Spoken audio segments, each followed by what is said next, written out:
सततं सन्मार्गं समाश्रयन्तः संस्कृतोन्नयनाय सर्वदा संलग्नमानसाः वार्तावली समीक्षकाः स्वीकुर्वन्तु इह प्रणतिपरायाः लतायाः सादरम् अभिवन्दनम्।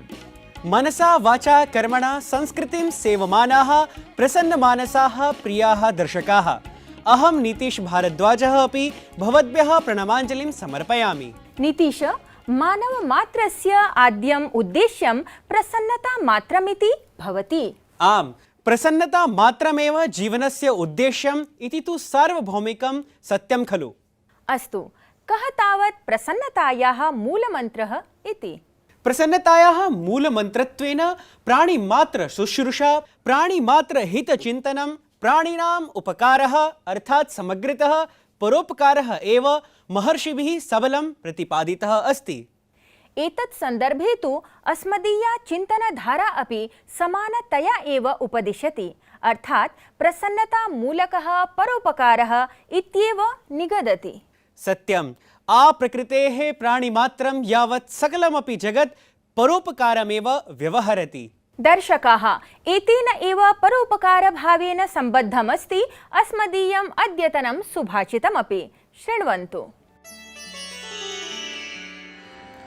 मूलं भुजङ्गैः शिखरं विहङ्गैः शाखाः प्लवङ्गैः कुसुमानि भृङ्गैः आश्चर्यमेतत् खलु चन्दनस्य परोपकाराय सतां विभूतयः।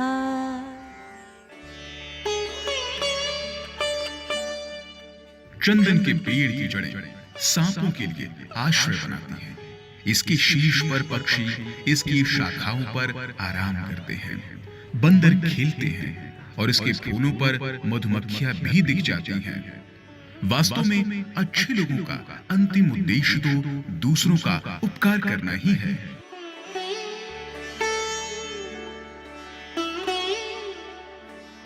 Roots of the sandalwood tree form a shelter for the snakes. On its top, birds take rest. On its branches, monkeys do play. And one can find bees also on its flowers. Indeed, the ultimate aim of good people is to offer helping hand to others. सुष्ठु भाषितम्। स्मरामि यत् नीतिशतककारेण अपि परोपकार महत्ता परोपकारार्थम् एतत् शरीरमिति उक्त्वा वर्णितास्ति। नीतीश, मानवः परोपकार भावसमूहम् आश्रित्य सकारात्मकभावेन सुव्यवस्थितरूपेण प्रसन्न मनसा च कार्याणि सम्पादयति। अस्मदीयः अग्रिमः प्रभागः समूहद्वारा सुव्यवस्थया एव निष्पादितेन कर्मणा सम्बद्धः अस्ति। आम्, दर्शकाः, तावत् त्वरया अत्र प्रस्तूयन्ते वार्ताहरसमूहेन सङ्कलिताः प्रवाही वार्ताः।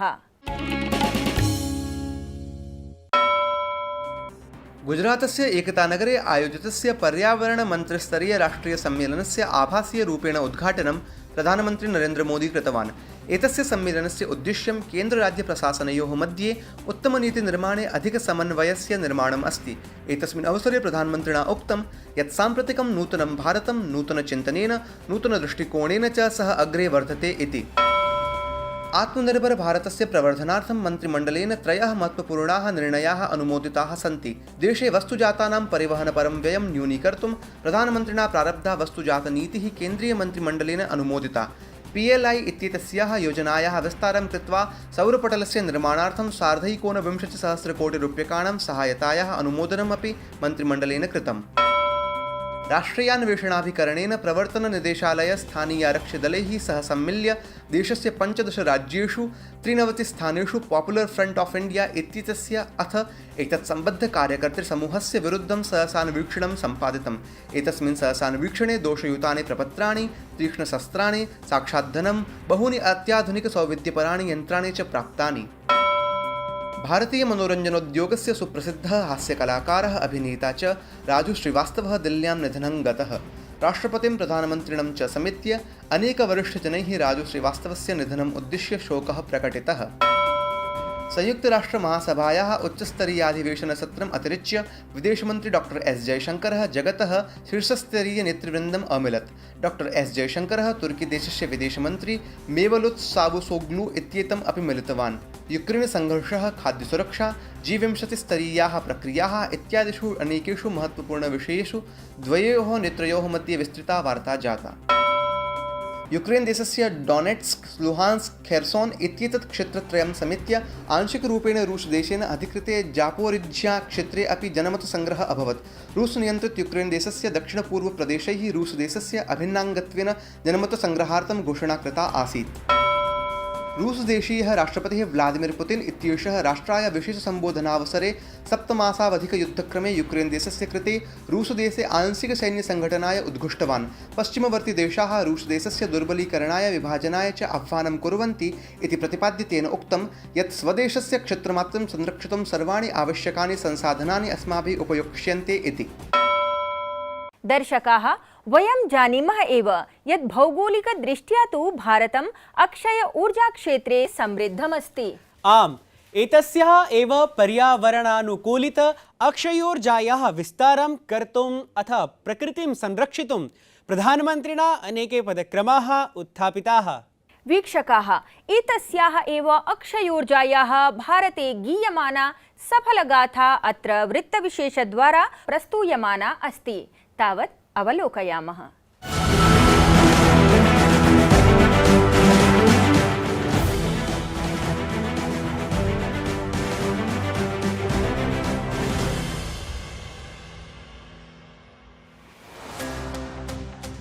स्वच्छोर्जा तादृशम् ऊर्जास्रोतः अस्ति यद्द्वारा कार्बन् पदार्थोत्सर्जनं न भवति। सरलभाषायां सा स्वच्छोर्जा अस्ति यस्याः उत्पादने जलवायुस्तरे न कथमपि नकारात्मकप्रभावः भवति। तद्यथा सौरोर्जा, पवनोर्जा, जलशक्तिः, भूतापीयोर्जा अथ जैवोर्जा। अन्ताराष्ट्रियोर्जाभिकरणम् इत्येतेन प्रकाशितप्रतिवेदनानुसारं संसारे सौरोर्जा सर्वतः आधिक्येन प्रयुज्यमाना स्वच्छोर्जा अस्ति। 21-2000तमे वर्षे उपयोगदृशा जगतः शीर्षं स्वच्छोर्जास्रोतश्चतुष्कम् अस्ति सौरोर्जा, पवनोर्जा, जलशक्तिः, जैवोर्जा। स्वच्छोर्जायाः सर्वाधिकोपयोगकर्तृषु शीर्ष 5 देशाः उत क्षेत्राणि सन्ति चीनं, यूरोपम्, उत्तर अमेरिका, भारतम्, आसियान् देशाः। भारते तावत् स्वच्छोर्जायाः 5 शीर्षस्रोतांसि सन्ति। सौरोर्जा 48 गीगावाट् मिता, बृहत्तमानि जलविद्युत्संयन्त्राणि 46 गीगावाट् मितानि, पवनोर्जा 40 गीगावाट् मिता, जैवोर्जा 10 गीगावाट् मिता, लघूनि जलविद्युत्संयन्त्राणि 4 गीगावाट् मितानि। भारतस्य सौरोर्जा लक्ष्यम् अथ वर्तमानस्थितिः चर्च्यते चेत् प्रधानमन्त्रिणः घोषणानुरूपं प्रशासनं 30-उत्तर-2000तमवर्षं यावत् 500 गीगावाट् मितां स्वच्छोर्जाक्षमताम् अधिगन्तुं प्रतिबद्धम् अस्ति। ऐषमः जून् मासं यावत् देशे 57.7 गीगावाट् मिता सौरक्षमता स्थापिता संजाता। देशे 14-2000तमे वर्षे मार्च मासे सौरोर्जा स्थापितक्षमता 31-600 मेगावाट् मिता आसीत्, या हि 22-2000तमवर्षीयं फरवरी मासं यावत् प्रवर्ध्य 77-750 मेगावाट् मिता संवृत्ता अस्ति। सौरपरियोजनाभ्यः उत्पन्नं विद्युत् देशवासिलाभाय ग्रिड् यन्त्रे स्थाप्यते। 21-2000तमे वर्षे प्रशासनेन हरित हाइड्रोजन सहितं स्वच्छोर्जोत्पादनं प्रवर्धयितुं राष्ट्रीय हाइड्रोजनाभियानं संघुष्टम्। इंटरनेशनल सोलर अलायंस अर्थात् अन्ताराष्ट्रीय सौर संघटन धन सम्मेलनावधौ सौर हाइड्रोजन कार्यक्रमस्य शुभारम्भः विहितः। स्वच्छोर्जा प्रौद्योगिकीनां संवर्धने भारतेन नातिचिरमेव अनेकैः देशैः सह सम्मिल्य द्विपक्षीयाः सन्धयः अपि कृताः। पर्यावरण संरक्षणं निधाय अल्पमूल्यात्मिकायाः स्वच्छोर्जायाः लाभं प्रतिजनं यावत् प्रापयितुं भारतप्रशासनेन अनवरतं कार्याणि विधीयमानानि सन्ति। इत्थं सर्वथा सिद्धमेतत् यत् स्वच्छोर्जाक्षेत्रे भारतं न हि केवलं जगतः अग्रिमपङ्क्तौ स्थितेषु देशेषु राजते, प्रत्युत एतस्याः अभिनवाक्षयोर्जाक्षेत्रीयायाः क्रान्तेः ध्वजवाहकम् अपि अस्ति। लता वशिष्ठानूदितं वार्तावलीवृत्तं DD न्यूज़। लते, भारतं न हि केवलम् अक्षयोर्जादि क्षेत्रे एव कीर्तिं तनोति, परम् अत्रत्याः धीमन्तः जनाः अनेकेषु क्षेत्रेषु एव भारतीयकीर्तिमहत्त्वम् अभिवर्धयन्तः सन्ति। दर्शकाः, तेषु एव धीमत्सु एकः वाक्कुशलः विद्वान् अद्य अस्माकम् अग्रिमं त्रिज्याप्रभागम् अलङ्करोति। विशेष संवाद की इस श्रृंखला में आज हमारे साथ उपस्थित हैं जय साई दीपक जी, जो कि प्रसिद्ध अधिवक्ता हैं उच्चतम न्यायालय और दिल्ली न्यायालय में, और साथ ही साथ भारतीय ज्ञान परंपरा के उन्नयन में भी उनकी बड़ी भूमिका आजकल हम देख रहे हैं। महोदय, आपसे मेरा पहला प्रश्न है कि अक्सर आपसे ये प्रश्न पूछा जाता रहा होगा कि IIT से पढ़ने के बाद भारतीय ज्ञान परंपरा के प्रति आप कैसे उन्मुख हुए, तो वही प्रश्न मैं दोबारा करना चाहूँगा आपसे, अपने दूरदर्शन के दर्शकों के लिए। जी, इंजीनियरिंग का ग्रेजुएट हूँ मैं, और वहाँ से मेरा जो करवट बदला लॉ की ओर, दैट वाज प्राइमरीली बिकॉज मुझे ये लगा कि भारतीय संस्कृति या सभ्यता के बारे में बात करने वाले जितने भी आवाज़ें थीं उनको दबाया जा रहा था, या फिर जो आवाज़ें ठीक से बात कर सकती थीं वो आगे नहीं बढ़ रही थी। मेरा ये मानना था कि मैं इस पोजीशन को ठीक से पब्लिक के सामने रख सकता हूँ, लेकिन किसी भी मुद्दे पे बात करने से पहले उस सब्जेक्ट में एक क्वालिफिकेशन पाना ज़रूरी होता है, वरना ओपिनियन तो हर आदमी के पास है। फ़र्क क्या है? तो इशू ये था दैट मेरे सामने दो विकल्प थे, एक था सिविल सर्विसेज और दूसरा है लॉ। सिविल सर्विसेज में जब आप एग्ज़ाम को क्लियर भी कर लेते हैं और भर्ती हो जाते हैं, आपको सिस्टम के अंदर रह के काम करना पड़ता है, लेकिन अगर आप वकील बन जाते हैं तो आपके पास सिस्टम का एक समझ भी होता है और बोलने की जो क्षमता है उसको दबाना भी मुश्किल होता है। सो द आइडिया वाज, आप पहले अपने आप को ट्रेन कीजिए और फिर इन बातों पे बात करना शुरू कीजिए। पुस्तक तो मेरे दिमाग में बहुत सालों से था, लेकिन उसके लिए अनुभव जो चाहिए था वो मेरे पास नहीं था। क्वालिफिकेशन के अलावा अनुभव का बहुत ही महत्व होता है, क्योंकि आपके पास एक फर्स्ट हैंड एक्सपीरियंस होता है कि कानून सांस्कृतिक विषयों पे और सभ्यता के मुद्दों पे कैसे काम करता है, सर्वोच्च न्यायालय इन मुद्दों पे कैसे अपने ओपिनियंस देती है, उसका प्रोसेस क्या होता है, इसको समझना ज़रूरी होता है। जब मुझे लगा कि मेरे पास एटलीस्ट थोड़ा बहुत अनुभव है और इस सब्जेक्ट का नॉलेज है, उसके साथ साथ लॉकडाउन हुआ, तब मुझे लगा कि एक समय ने एक विंडो दिया है जिसका मैं सदुपयोग कर सकता हूँ। तो उस दौरान मैंने 6 महीने इस पहले पुस्तक पे काम किया था, और मैंने उस पुस्तक को सिर्फ ऐतिहासिक नज़रिए से नहीं लिखा है। इतिहास और संविधान को अलग अलग डब्बों में समझना बहुत ही प्रॉब्लमेटिक हो जाता है, दोनों को साथ में समझना ज़रूरी होता है। तो इस संदर्भ में मैंने लिखना शुरू किया, तो इसी का नाम है इंडिया दैट इज़ भारत। हाँ जी। जो पहले एक त्रयी था, अब ये त्रयी नहीं रही, क्योंकि it is now become a quadrilogy, क्योंकि लिखते लिखते अभी ये समझ में आ गया कि इतना मटेरियल है, एक और भाग की ज़रूरत है जी। तो ये ख़त्म होगा जनवरी 2025 में, जो भारतीय गणराज्य का 75वां साल होगा। That will be the 75th year of the republic. So अब तक 2 भाग निकल चुके हैं, पहला है इंडिया दैट इज़ भारत और दूसरा है India Bharat and Pakistan. Civilisation, भारतीय दृष्टिकोण से जब हम बात करते हैं तो सभ्यताओं की विविधता हम देखते हैं, समग्रता से देखें तो वास्तव में विविधताएं हैं सभ्यता में भी, फिर भी हम एक उसे भारतीय सभ्यता का नाम देते हैं, तो इसमें कितनी समग्रता है, संपूर्णता है? एक्चुअली आपके प्रश्न के 2 भाग हैं। मैं पहले भाग को मैं थोड़ा करेक्ट कर देता हूँ।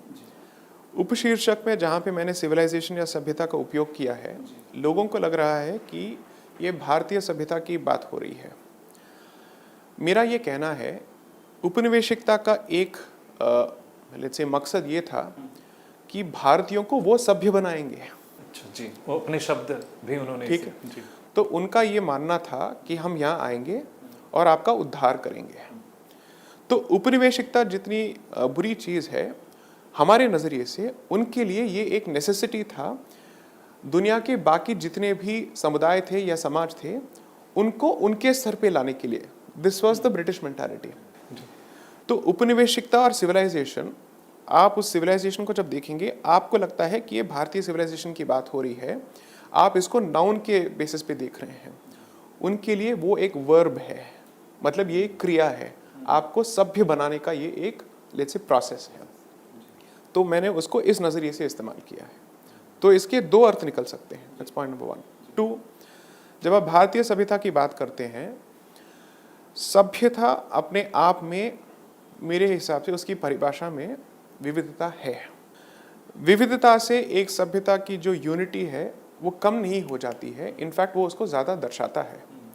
तो दो चीज़ों की रिक्वायरमेंट होती है सिविलाइजेशन के लिए, एक है पैमाना, स्केल, दूसरा विविधता। But there is a third requirement, scale भी है और डाइवर्सिटी भी है, तो आप इसको एक सभ्यता कैसे कहेंगे? तो इस सबको जोड़ने के लिए एक सूत्र होना चाहिए। तो तीनों रिक्वायरमेंट्स की ज़रूरत होती है। तो भारत एक सभ्यता है डिस्पाइट मल्टीपल डाइवर्सिटीज़।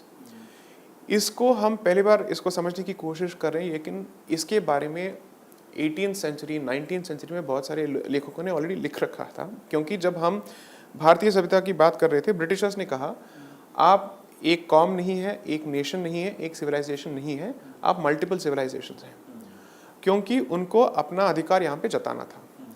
और हम एकजुट होकर अगर लड़ेंगे तो सबसे पहला सवाल ये उठेगा, आप एक दूसरे के साथ जोड़ के कैसे लड़ सकते हैं, क्योंकि आप दोनों तो अलग हैं। तो इसको रिबट करने के लिए, इसको काउंटर करने के लिए हमने बहुत सारी पुस्तकें लिखी थी उसी दौरान भारतीयों ने, ये दिखाने के लिए कि यूरोप का जो नज़रिया है एक नेशन को समझने का, आप उस नज़रिए को भारत पे थोपिए मत, क्योंकि हमारा और आपका सोचने का जो तरीका है वो बहुत ही अलग है। ये हमारा बेसिक पोजीशन है जी। और भारत पहले एक सभ्यता है, उसके बाद राष्ट्र है। So this is been our position. और राष्ट्र जो शब्द है वो वैदिक शब्द है, जबकि वो फ्रेंच शब्द जी। राष्ट्र को आप सीधा स्टेट में अनुवाद नहीं कर सकते हैं, क्योंकि राष्ट्र जो है एक कल्चरल एंटिटी है, स्टेट जो है वो राज्य बन जाता है, जो एक पॉलिटिकल एंटिटी है। तो हम जब भी हिंदू राष्ट्र या किसी और राष्ट्र की बात करते हैं, राष्ट्र और राज्य के बीच का जो अंतर है वो हम मिटा देते हैं, लेकिन उसका अंतर बहुत ही इम्पॉर्टेंट होता है। So to answer your question, Bharat एक सभ्यता है, लेकिन उसके अंदर बहुत सारे सब आइडेंटिटीज़ भी हैं। तो जब आप भारत को किसी यूरोपियन देश के साथ कंपेयर करते हैं, आप भारत के साथ बहुत अन्याय करते हैं।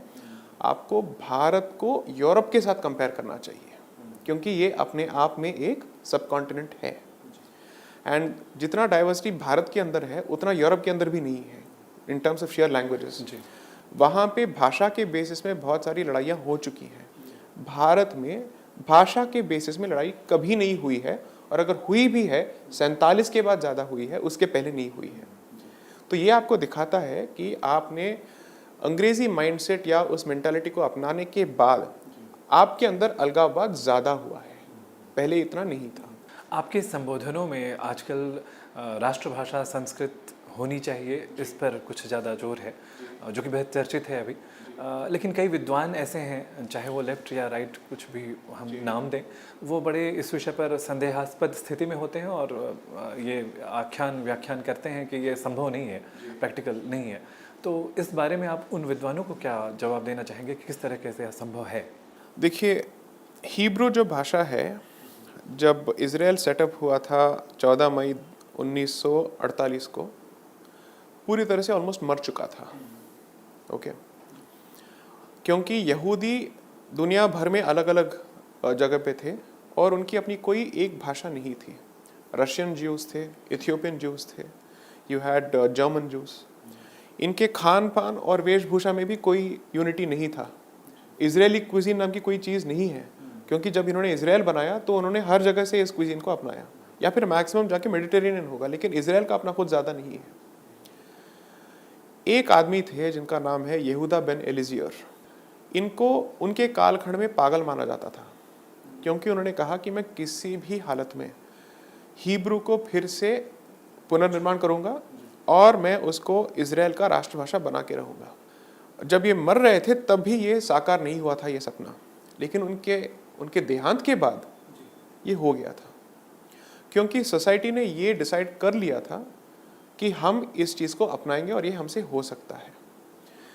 तो प्रैक्टिकली जितनी भी चीज़ों में आपको जैसे कोई अड़चने नज़र आती है, मुझे लगता है उसका हल या फिर उसका जो सोल्यूशन है वो शुरू होता है और ख़त्म होता है आत्मविश्वास में। भारत और भारतीय सोसाइटी के अंदर पहले वो आत्मविश्वास पैदा करना ज़रूरी है, तब जाके आप इस सवाल को बेहतर एड्रेस कर पाएंगे। जिस निराशा के स्टेज में आज हम हैं और जो हम वेस्टर्न इन्फ्लुएंस में जितने हम दबे पड़े हैं, उस चकाचौंध में हम पूरी तरह से we are completely caught in it. जब तक हम इससे बाहर नहीं आएंगे, इट इज़ नॉट पॉसिबल। मैं आपको ये भी और एक एग्जांपल दे देता हूँ, ये थोड़ा अनपॉपुलर एग्जांपल हो सकता है। मुस्लिम सोसाइटीज़ ने अपने कल्चर को वेस्ट के इन्फ्लुएंस से बेहतर बचा रखा है। तो आपको अपने आप से ये सवाल पूछना चाहिए, वो क्या सही कर रहे हैं जो आप गलत कर रहे हैं? आपने अभी तक ये सवाल नहीं किया है। तो ये जो सवाल है बाहर पूछ के कोई फ़ायदा नहीं है। This is an introspective question, और ये इंडिविजुअल लेवल पे भी पूछना चाहिए और सामाजिक लेवल पे भी पूछना चाहिए।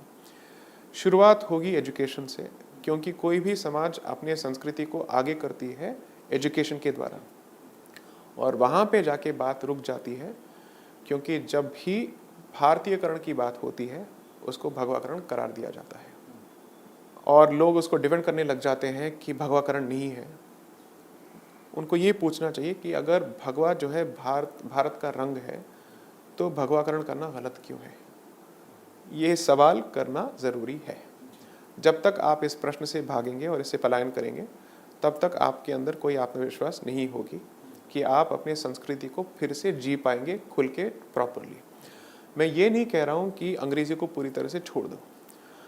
अंग्रेज़ी का इस्तेमाल होगा दुनिया से बात करने के लिए, लेकिन एक दूसरे से बात करने के लिए अगर आपने अंग्रेज़ी का इस्तेमाल किया, then there is a problem. भारतीय एयरपोर्ट में आपको भारतीय भाषाएं सुनाई देनी चाहिए, लेकिन आपको सुनाई देता है इंग्लिश। That's your answer. जय साई दीपक जी, आपने अमूल्य समय निकाला हमारे लिए। तदर्थ मैं आपके प्रति धन्यवाद ज्ञापित करता हूँ। बहुत बहुत धन्यवाद। धन्यवाद। Thank you. नीतीश, नूनं भारतीय संस्कृति समुन्नयनाय यूनां कृते प्रेरणा स्रोतांसि सन्ति मान्यवराणां विचाराः। सत्यं प्रियदर्शकाः, भवतां स्नेहसिक्तानि पत्राणि अपि अस्मत्कृते प्रेरणादायिनी भवन्ति। पत्राणां सह एव गीतानुवादस्पर्धा विषयकाः भवदीयाः अधिकाधिकप्रविष्टयः अपि प्रतीक्षन्ते अस्माभिः। प्रियदर्शकाः, स्मर्यते न वा आशा भोसले स्वरान्वितं कालजयी गीतम् एतत्।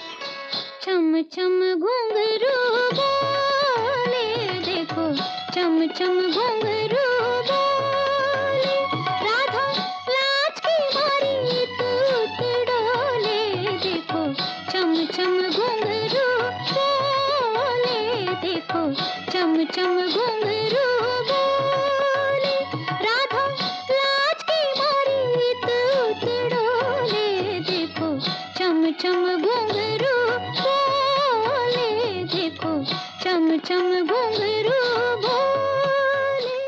समीक्षकाः, काजल चलचित्रस्य गीतमेतत् गेयतानुकूलैः मौलिकशब्दैः अनूद्य भवद्भिः दिनद्वयाभ्यन्तरे अस्मभ्यं प्रेषणीयम्। निर्णयः च ततः अग्रिमे मासे नाम अग्रिमे अङ्के एव घोषयिष्यते। वार्तावल्यां भवद्भिः सह संवादक्रमे सम्प्राप्ता अस्ति सम्प्रति अङ्कसमापनवेला। तावत् संस्कृतानुरागिभ्यः सकलदर्शकेभ्यः नमः समर्प्य विरमामः। दर्शकाः, तावत् आस्वादयन्तु सुमधुरगीतमाधुरीम् एताम्। नमो नमः। चित्रा विचित्रा चित्रा विचित्रोऽहं, स्वप्नस्य गात्रं तु भयानकम्। चित्रा सुचित्रा चित्रा सुचित्रोऽहम्, इच्छाया रूपं तु अनुपमम्।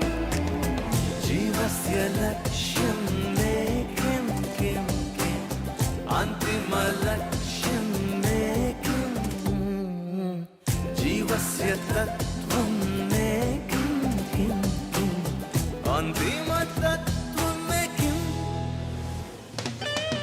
चित्रा विचित्रा चित्रा विचित्रो विचित्रो स्वप्नस्य गात्रं तु भयानकम्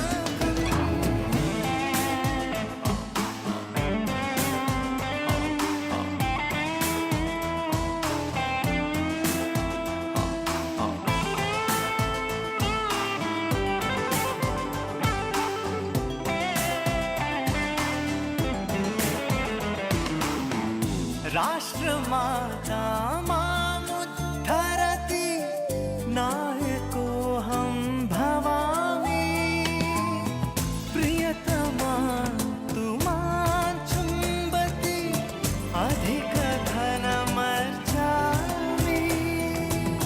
देशस्य शत्रुं नाशयामि धीरधीरसैनिकोऽस्मि नीतिनियमं पालयामि सभ्योऽहं वसामि चित्रा विचित्रा चित्रा विचित्रोऽहं स्वप्नस्य ग्रा